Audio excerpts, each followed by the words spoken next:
সেই সিদ্ধান্তটো অসমীয়াৰ পক্ষত লৈছে, খিলঞ্জীয়াৰ পক্ষত লৈছে।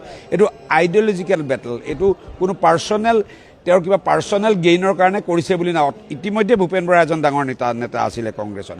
গতিকে তেওঁৰ এই সিদ্ধান্তটো তেওঁৰ মনৰ ভিতৰত জ্বলি থকা জুইকুৰা যে কি ধৰণৰ ৰাজীৱ ভৱনত অসম বিৰোধী কথাবিলাকে ঠাই পায়, অসম বিৰোধী পৰিকল্পনাবিলাক হয়, ভাৰতৰ বেলেগ অঞ্চলৰ পৰা এজেঞ্চি আহি অসম বিৰোধী ইনষ্টিগেট কৰে যিবিলাক ঘটনা, তাৰ বিৰুদ্ধে এজন স্বাভিমানী অসমীয়া হিচাপে ভূপেন বৰাই থিয় দিছে। উত্তৰ অসমৰ বিৰোধীৰ সকলোতকৈ শক্তিশালী নেতাজন ভূপেন বৰাই আছিলে, আৰু এতিয়াও তেওঁ ছিনিয়ৰ মানুহ কিয় নহ'ব।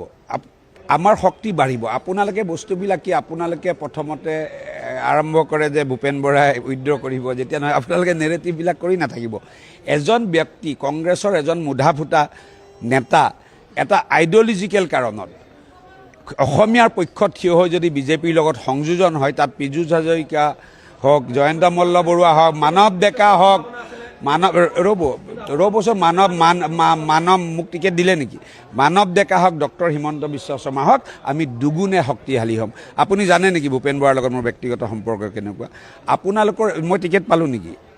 মানে এইবিলাক আপোনালোকৰ স্পেকুলেশ্যনৰ ওপৰতো নহয়।